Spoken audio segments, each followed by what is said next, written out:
Pavlov's House, the Battle of Stalingrad. Is it worth getting?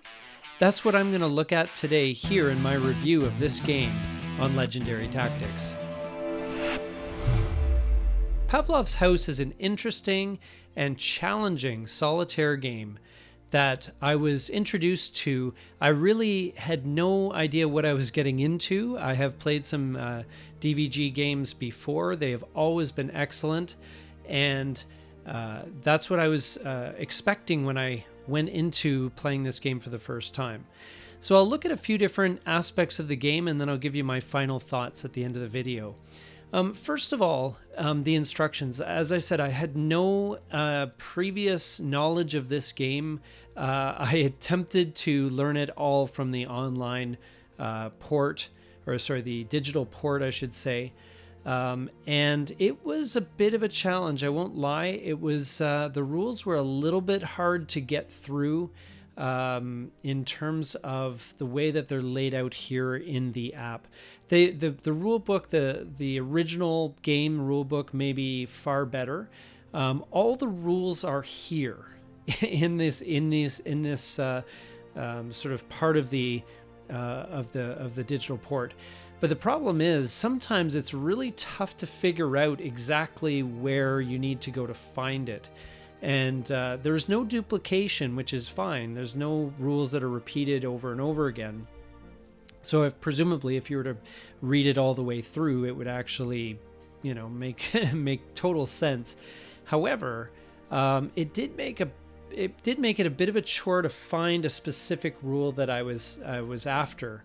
I remember I was looking up, I think it was suppression, and it was, I had to dig around, and I eventually found it somewhere it was, I think, Inspire, and eventually I found it under Soviet counters. It wasn't under any of the other categories, and it was a bit hard to figure out the layout. Like first aid has its own category here for some bizarre reason. So the rules aren't especially well laid out. It is possible to learn the game this way. That's what I did, but not my recommendation. Now, once you get into the game, though, in terms of if you could call them components, the game is actually really well laid out. The app flows very smoothly. And everything's very easy to read, and if you hover your mouse over things, it gives you a bit of basic information. Usually that's very handy. So overall, like even down to these searchlights that move back and forth, it's really well laid out. The components, so to speak, the digital components are very good in my opinion, and the game plays pretty smoothly overall. It took me a little while to figure out, though, that when you click on the part of the card, you have to click on the action that you want to do, and then on the token. It makes sense from a gameplay perspective, but at the time I wasn't exactly sure how to do that. Now, for some of the units, they are a little bit hard to read. Is certainly it would be great if they had something where you hovered your mouse over it and it zoomed in.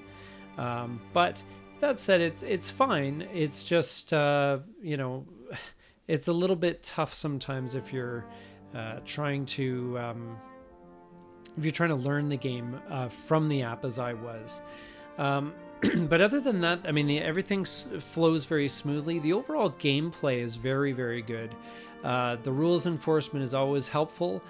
Sometimes the app will stop you from doing a play that isn't legal, and it's a little hard to figure out why, but again, with repeated plays, it's fine. You can figure it out, and even with the rules as they're laid out, you're able to to figure out, oh, this is what I need to do, to block the bombing raids, that kind of thing. And it highlights everything as appropriate. It gives you, everything you need is, as far as the way the game is set out. There's again a couple of things, for example, if you click on the machine guns, and drop them into the, sometimes it's, something where you're trying to place a weapon, it can seem a little bit confusing, because I had a couple instances where the gun, I didn't realize that the machine gun could be placed as part of an action initially, and as a result, I didn't place the machine gun at that particular turn, because I didn't realize, oh, you got to click on the gun as well. There's no way to go back, and so that is a bit of an issue potentially. There's no undo button that I was able to see. Maybe there is somewhere in the settings here, but otherwise no, there's no undo button or anything like that. So but the gameplay itself, once you know what you're doing, is very smooth. It's very quick, which is nice. You can fly through a game fairly quickly in this. Maybe 15-20 minutes, which for a game like this is not bad, and especially if you're quick at the decision making, it shouldn't take you too long. The mechanics of the game, I think there's a lot of really, really great ideas here. I love the fact that you're working, it's almost like that movie Dunkirk, if you've seen that, where you're working on 3 different timelines. This is working on 3 different scales, all in one game. So you have the house, you have the individual soldiers that were actually historically there. They were researched. If you look up Pavlov here, that's Pavlov. That's the real man from that battle.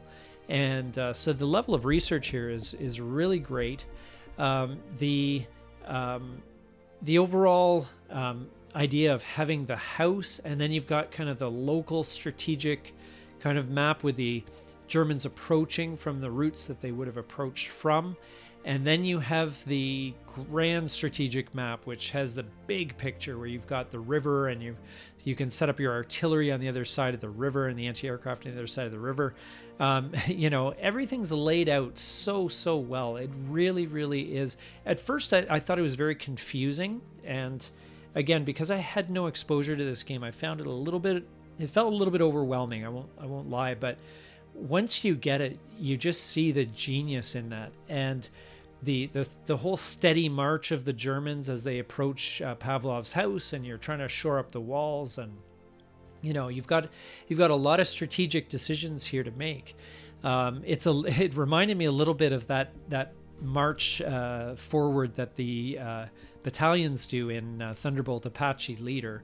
It was a little bit reminiscent of that, but the mechanics are simple enough as well that you don't have to break your brain as far as figuring out how to do things. It's more about what is the best decision.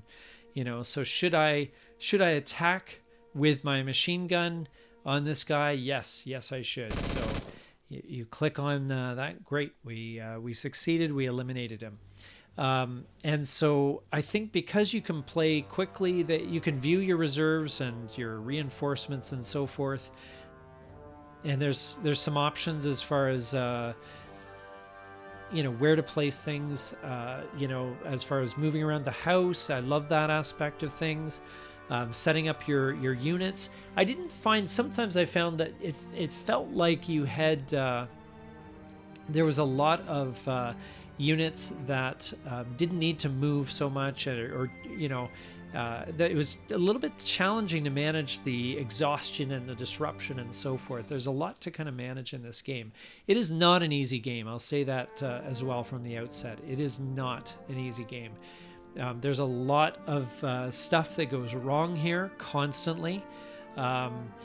But it is a really, really interesting game, and I think a challenge is always worthwhile. So, again, just the mechanics of the resupply. You got to move supply from the stock to the staging area, then ship them on the flotilla across to get to Pavlov's house. And if you complete certain things, you get bonuses. For example, if you complete the signals battalion, then you get to spend an extra card a turn. If you have all 3 leaders in the house, you get an extra action. So there's things to accomplish to make your job easier. It's not to say it's going to be much more winnable that way, but at least you feel that it's going to do something to improve your situation. And then when you get the Storm Group card, that part is really, really neat, because that's where you score your victory points at potentially the cost of depleting the forces inside the house. So you really have to decide what you're going to do. And so it's a really, really interesting game. There's a lot of decisions. There is a lot of luck as well. You're not going to escape that. You can see here, for example, I've got a bomber on Stalingrad. I'm going to assign this anti-aircraft to try and prevent this bomber from getting any hits. I roll 2 die. If I roll a 5 and a 6, then there are no no bombing hits. If I roll a 1 and a 2, there's 2 bombing hits, and it was useless. So there you go. I prevented one of them, which is great. But there's a lot of decision making, but there is also a lot of luck, and sometimes that can affect the decision making part of this game. If you don't mind some luck in a game and losing a game because of a few bad die rolls, then great. You'll love this. If it bothers you, if it feels like that you should have won, if it wasn't for a couple of poor rolls, and you get frustrated by that, then this might be a game you want to give a pass to, because honestly, it will give you that feeling of there's some part of the game at least that is out of your hands, and there's nothing you can really do about that. So you can just do your best to mitigate that luck. And again, if you find that interesting, if you find it challenging, great. You will have a lot of fun with this game. Overall, the mechanics, everything flows really, really well. It feels definitely as you progress that things are beginning to fall apart, as they probably were historically. And there is this sense of just not having enough actions, not being able to do enough, but you have the choice, and you can you can manage things. However, it can be very stressful too. There's a lot of stuff that can go horribly wrong. You just have to have your walls degrade, and suddenly you have all your units on that side of the house totally disrupted or wiped out or what have you. So it can be pretty brutal that way.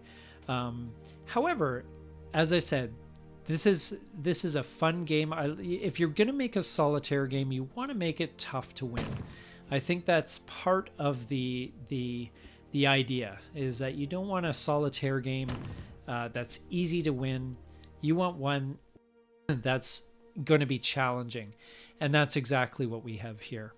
As a solitaire game, I think it's a great challenge. It's going to give you a lot of fascination and a lot of replayability as well. As you can see, I just missed with 3 straight shots, and all I needed to roll was 4 or more. So not great. This is where the luck comes in. So if you're frustrated by that kind of a turn, then I totally hear you.